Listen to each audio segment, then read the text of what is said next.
ಹಿಂದೆ ಧರ್ಮಸ್ಥಳದಾದಂಥ ಹಲವಾರು ಭೂ ಹಗರಣಗಳ ಬಗ್ಗೆ ಹೇಳಿದ್ದಾರೆ. ಈಗಾಗಲೇ ಎಲ್ಲ ವಿಷಯವನ್ನು ಹೇಳಿದ್ದಾರೆ. ಆದರೆ ಅಲ್ಲಿ ಆದಂಥ ಹಲವಾರು ದೌರ್ಜನ್ಯಗಳನ್ನು ಕಂಡವರು ಹಿರಿಯರಿದ್ದಾರೆ.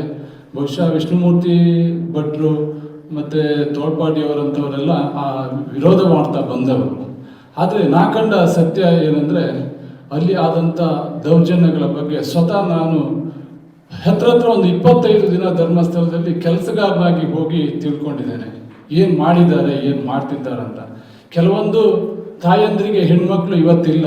ಯಾಕೆ ಕೇಳಿದರೆ, ಸ್ವತಃ ಗೊತ್ತಿದ್ರು ಕೂಡ ದೂರು ಕೊಡಲಾಗದಂಥ ಪರಿಸ್ಥಿತಿಯಲ್ಲಿದ್ದಾರೆ.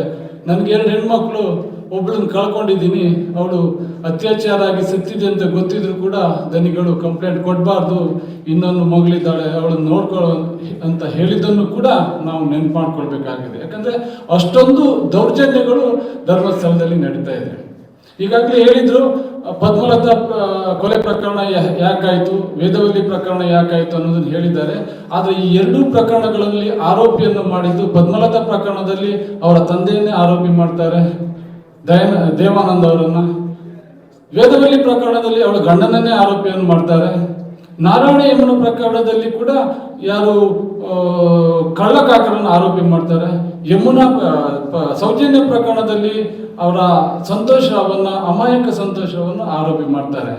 ಇದನ್ನು ಯಾಕೆ ಹೇಳ್ತಿದ್ದೀನಿ ಅಂದರೆ, ಧರ್ಮಸ್ಥಳದಲ್ಲಿ ಆದಂಥ ಎಲ್ಲ ಪ್ರಕರಣಗಳು ಕೂಡ ಯಾರು ಮಾಡಿದಂತ ಗೊತ್ತಿದ್ರು ಕೂಡ ಆರೋಪಿ ಯಾರನ್ನು ಮಾಡಿ ಅಲ್ಲಿಂದ ತಪ್ಪಿಸ್ಕೊಳ್ಳುವಂಥ ಕೆಲಸವನ್ನು ಮಾಡ್ತಾರೆ. 2002ರಿಂದ 2012ರವರೆಗೆ 452 ಅಸಹಜ ಸಾವುಗಳು ಧರ್ಮಸ್ಥಳ ಗ್ರಾಮದಲ್ಲಿ ನಡೀತದೆ.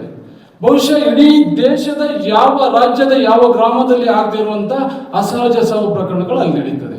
ಆದರೆ ಅದರಲ್ಲಿ ತುಂಬ ನೋವಿನ ಸಂಗತಿ ಅಂದರೆ, 18 ವರ್ಷದಕ್ಕಿಂತ ಕಡಿಮೆ ವಯಸ್ಸಿನ 7-8 ಮಕ್ಕಳು ಕೂಡ ಅತ್ಯಾಚಾರವಾಗಿ ಸಾಯ್ತಾರೆ.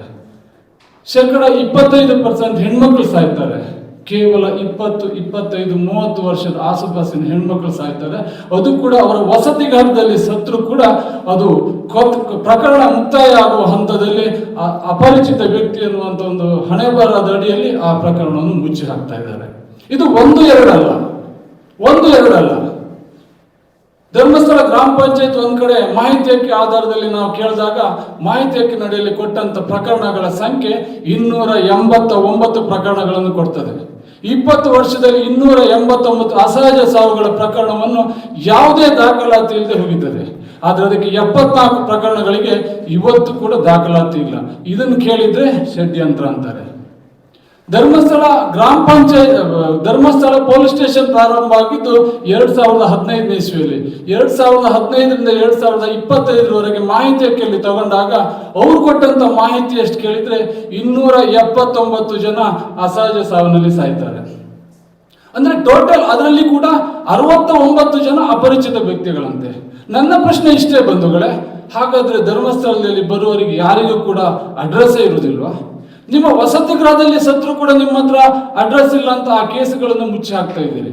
2015 ಇಸ್ವಿಯಲ್ಲಿ ಒಂದು 18 ವರ್ಷದ ಒಂದು ಹುಡುಗಿ ಅತ್ಯಾಚಾರ ಆಗಿ ಕೊಲೆ ಆಗುತ್ತೆ.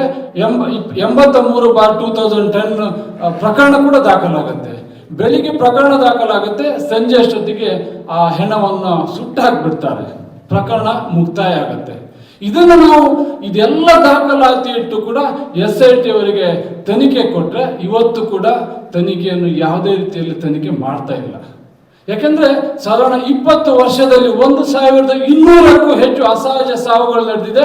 ಅಪರಿಚಿತ ವ್ಯಕ್ತಿಗಳಾಗಿ ಹಲವಾರು ಹೆಣಗಳು, ಹಲವಾರು ಪ್ರಕರಣಗಳು ಮುಚ್ಚಿ ಹೋಗಿದೆ. ಹಲವಾರು ಪ್ರಕರಣಗಳನ್ನು ಮುಚ್ಚಿದ್ದಾರೆ. ಅದರಲ್ಲಿ ಹೆಚ್ಚು ಕಡಿಮೆ 50% ನಾನು ಘಂಟಾಘೋಷವಾಗಿ ಹೇಳ್ತೇನೆ, ಇದು ಅತ್ಯಾಚಾರವಾಗಿ ಸತ್ತಂತ ಪ್ರಕರಣಗಳೇ ಆಗಿರ್ತದೆ. ಅತ್ಯಾಚಾರ ಆಗಿ ಪ್ರಕರಣಗಳೇ ಆಗಿರ್ತದೆ. 2012ರಲ್ಲಿ ನೇತ್ರಾವತಿ ನದಿಯಲ್ಲಿ 2 ಹೆಣಗಳು ಸಿಗ್ತದೆ. ಅವರಿಗೆ ಖಂಡಿತವಾಗಿ ಗೊತ್ತು ಅದು ತಂದೆ ಮಗಳ ಹೆಣ ಅಂತ. ಆದರೆ ಪ್ರಕರಣ ಮುಕ್ತಾಯ ಹೇಗೆ ಮಾಡ್ತಾರೆ ಅಂತ ಹೇಳಿದ್ರೆ, ಒಂದು ಅಪರಿಚಿತ ಗಂಡಸಿನ ಶವ, ಒಂದು ಅಪರಿಚಿತ ಹುಡುಗಿಯ ಶವ, 16 ವರ್ಷದ ಹುಡುಗಿಯ ಶವ ಅಂತ ಪ್ರಕರಣವನ್ನು ಮುಕ್ತಾಯ ಮಾಡ್ತಾರೆ. ಇದನ್ನೆಲ್ಲ ಯಾಕೆ ಹೇಳ್ತಿದ್ದೀನಿ ಅಂತ ಹೇಳಿದ್ರೆ, ತಮಗೆ ಗೊತ್ತಿರಬೇಕು, ಧರ್ಮಸ್ಥಳದಲ್ಲಿ ಈ ತರದ ಹಲವಾರು ಪ್ರಕರಣಗಳು ನಡೀತಿದೆ. ಆದರೆ ಅದೇ ಪ್ರಕರಣದ ಸಂಬಂಧಪಟ್ಟಂತೆ ಈಗ ನಡೀತಿದೆ ಕೊಂದವರು ಯಾರು ಅಂತ. ಅಂದರೆ ಆ ಪ್ರಕರಣಕ್ಕೆ ಸಂಬಂಧಪಟ್ಟಂತೆ ನಡೀತಾ ಇರುವಂಥದ್ದು. ಹಾಗಾಗಿ ನಾವು ಮುಂದಿನ ಜನರೇಷನ್ಗೆ ಕೊಡಬೇಕಾಗಿದ್ದು ಏನು ಕೇಳಿದರೆ, ಬಹುಶಃ ಬೇರೆ ಎಲ್ಲ ಏನೇನೋ ಹೇಳ್ಬೋದು, ಮುಂದಿನ ಪೀಳಿಗೆಗಳಿಗೆ ಅದನ್ನು ಕೊಡೋಣ ಇದನ್ನು ಕೊಡೋಣ ಅಂತ ಹೇಳಿದ್ರೆ, ನಾವೆಲ್ಲ ಯುವಕರು ಸೇರಿ ಏನು ಕೊಡಬೇಕಂದ್ರೆ ಒಂದು ಸ್ವಚ್ಛಂದವಾದ ಧರ್ಮಸ್ಥಳವನ್ನು ಕೊಡಬೇಕು. ಹಾಗಾಗಿ ನಾವೆಲ್ಲ ಸೇರಿ ಕಾರ್ಯಪ್ರವೃತ್ತರಾಗಿ ಇದನ್ನೆಲ್ಲ ಒಂದು ಹೋರಾಟ ಮಾಡಬೇಕು. ಇಡೀ ರಾಜ್ಯ ಮುಂದಿನ ದಿನಗಳಿವೆ, ಬಹುಶಃ ಜನವರಿ 15ಕ್ಕೆ ನಾನು ಮುಹೂರ್ತವನ್ನು ಪ್ರಾರಂಭ ಮಾಡಿದ್ದೇನೆ. ಇಡೀ ರಾಜ್ಯದ ಪ್ರತಿ ಜಿಲ್ಲೆಗೂ ತಿರುಗಿ ನಾನು ಈ ಪ್ರಕರಣದ ಬಗ್ಗೆ ಇಡೀ ರಾಜ್ಯವನ್ನು ಎಚ್ಚರಿಸುವಂತ ಕೆಲಸ ಮಾಡ್ತೇನೆ. ಕಾನೂನಿನಂತೂ ನಮಗೆ ಸಾಧ್ಯ ಇಲ್ಲ ಅನ್ನೋದು ನಾವು ಅರಿವಾಗಿದೆ. ಶಾಸಕರಿಂದ ಆಗಲ್ಲ, ರಾಜ್ಯಾಂಗದಿಂದ ಆಗಲ್ಲ, ಪತ್ರಿಕಾ ರಂಗಂತೂ ಸತ್ತೋಗಿದೆ. ಹಾಗಾಗಿ ಜನಾಂದೋಲನದಿಂದ ನಾವು ಮಾಡಬೇಕು. ನಾವೆಲ್ಲ ಸೇರಿ ಕಾರ್ಯಪ್ರವೃತ್ತರಾಗೋಣ ಅಂತ ಹೇಳ್ತಾ ಅವಕಾಶಕ್ಕಾಗಿ ವಂದಿಸ್ತೇನೆ.